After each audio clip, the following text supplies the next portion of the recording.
जय माता दी। आप सभी पर माँ कात्यायनी की कृपा सदा बनी रहे। आज की इस वीडियो में आप सुनेंगे माँ कात्यायनी की संपूर्ण कथा, जानेंगे पूजन मंत्र और सबसे अंत में सुनेंगे क्षमा याचना। माँ कात्यायनी ने महिषासुर नाम के दैत्य का वध करके तीनों लोकों को उसके आतंक से मुक्त कराया था। माँ कात्यायनी का स्वरूप अत्यंत चमकीला और भव्य है।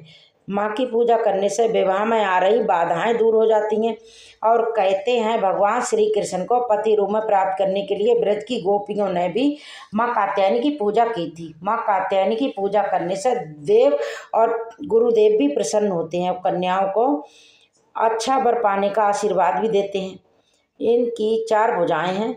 माँ कात्यायनी का दाहिनी तरफ का ऊपर वाला हाथ अभय मुद्रा में और नीचे वाला वर मुद्रा में है। बाईं तरफ के ऊपर वाले हाथ में तलवार और नीचे वाले हाथ में कमल पुष्प इन्होंने धारण किया हुआ है। माँ का वाहन शेर है। माँ का प्रिय रंग पीला है। रात के दिन माँ को केले और शहद का भोग लगाना चाहिए।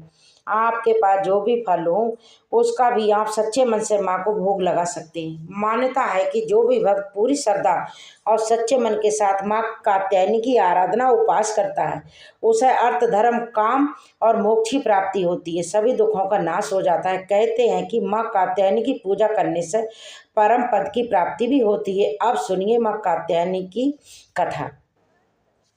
पौराणिक कथा के अनुसार महिषी कात्यायनी माँ आदिशक्ति ने वो कठिन तपस्या की थी। उनकी तपस्या से प्रसन्न होकर माँ ने उन्हें उनके यहाँ पुत्री रूप में जन्म लेने का वरदान दिया था। माँ का जन्म महिषी कात्यायन के आश्रम में ही हुआ था। माँ का लालन पोषण कात्यायन ऋषि ने ही किया था। पुराणों के अनुसार जिस समय महिषासुर नाम के राक्षस का अत्याचार बहुत अधिक बढ़ गया था उस समय त्रिदेवों के तेज से माँ की उत्पत्ति हुई थी। माँ ने ऋषि कात्यायन के यहाँ आश्विन मास के कृष्ण पक्ष की चतुर्दशी के दिन जन्म लिया था। इसके बाद ऋषि कात्यायन ने उनका 3 दिन तक पूजन किया था। माँ ने 10वीं तिथि के दिन महिषासुर का अंत किया था और इसके बाद शुंभ निशुंभ ने भी स्वर्गलोक पर आक्रमण करके देवराज इंद्र का सिंहासन छीन लिया था और नवग्रहों को बंधक बना लिया था। अग्नि और वायु का बल भी छीन लिया था। उन दोनों ने देवताओं का अपमान करके उन्हें स्वर्ग से भी निकाल दिया था।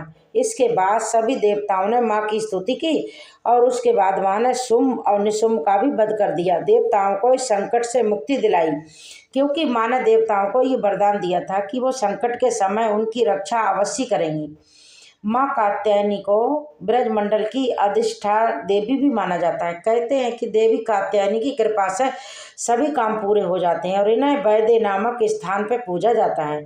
ब्रज की बालाओं ने अपने प्राण प्रीतम श्री कृष्ण को पति रूप में प्राप्त करने के लिए माँ कात्यायनी की पूजा करके व्रत आरंभ किया। सारी गोपियाँ सुबह सैया त्याग के एक दूसरे का नाम लेकर पुकारती, फिर एकजुट होकर आपस में गलबैयाँ डाल के ऊंचे सुर में श्री कृष्ण के गुणगान करती और लीला कीर्तन करती, यमुना तट की ओर चल देती। उनमें आपस में बिल्कुल ईर्ष्या द्वेष नहीं था। वे श्री कृष्ण के लिए इतनी व्याकुल हो गई थी, माता पिता और गांव वालों का भी संकोच नहीं रह गया था। उन्होंने अपना कुल परिवार धन सब कुछ भगवान के चरणों में अर्पित कर दिया था। ये सारी गोपियां यमुना जी में स्नान करती, स्नान करने के बाद वस्त्र धारण करके वहीं पर तट पर बालू से देवी की मूर्ति बनाती।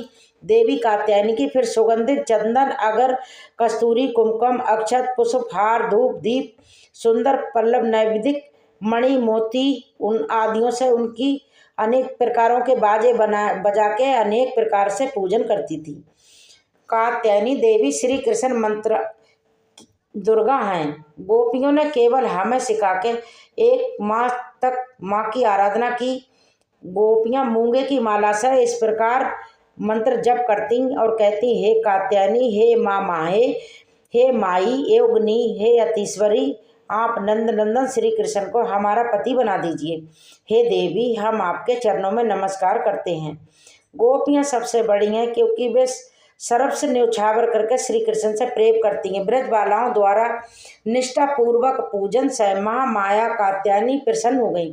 तब भगवान कृष्ण ने उन सभी गोपियों से कहा, हे बालाओं, तुम सभी साध्वी हो, तुम्हारा संकल्प तुम्हारा कामना मुझे पसंद आई है, इसलिए अब तुम अपने अपने घरों को वापस लौट जाओ। तुम मेरी पूजा करना चाहती हो, मेरे साथ विहार करने के जिस उद्देश्य से तुम सभी ने ये व्रत रखा है और देवी कात्यायनी की पूजा की थी, तुम्हारा वो मनोरथ सरी नवरात्रि में भलीभूत होगा। इस प्रकार कहा जाता है कि गोपियों को भगवान कृष्ण की प्राप्ति हो गई थी।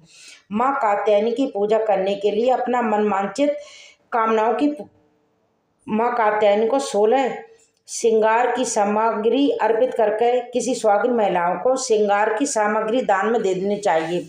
ऐसा करने से यदि विवाह में देरी हो रही हो या दाम्पत्य जीवन में कड़वाहट हो तो वो सब समस्याएं दूर हो जाती हैं।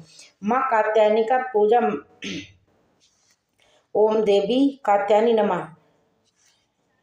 क्षमा याचना। हे परमेश्वरी, मेरे द्वारा रात दिन सहस्रों अपराध होते रहते हैं। अपनी भक्त समझ के मेरे उन अपराधों को आप कृपा पूर्वक क्षमा करो। हे परमेश्वरी, मैं आवाहन करना नहीं जानती, विसर्जन करना नहीं जानती तथा पूजा करने का ढंग भी नहीं जानती, क्षमा करो। हे देवी, हे सुरेश्वरी, मैंने जो मंत्रहीन, क्रियाहीन और भक्तिहीन पूजन किया है वे सब आपकी कृपा से पूर्ण हो। सैकड़ों अपराध करके भी जो आपकी शरण में जय जगदम्बे कह के पुकारता है उसे वो गति प्राप्त होती है जो ब्रह्मा आदि देवताओं के लिए सुलभ नहीं है। हे जगदम्बके, मैं अपराधी हूँ किंतु आपकी शरण में आई हूँ। इस समय दया की पात्र हूँ। आप जैसा चाहें वैसा करो।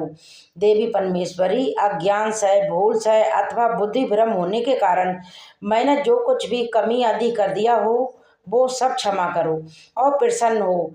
हे सच्चिदानंद स्वरूपी परमेश्वरी, हे जगत माता कामेश्वरी, आप प्रेम पूर्वक मेरी पूजा स्वीकार करो और मुझ पर प्रसन्न रहो। देवी सुरेश्वरी, आप गोपनीय से भी गोपनीय वस्तुओं की रक्षा करने वाली हो। मेरी पूजा को ग्रहण करो और आपकी कृपा से मुझे सिद्धि की प्राप्ति हो। ओम।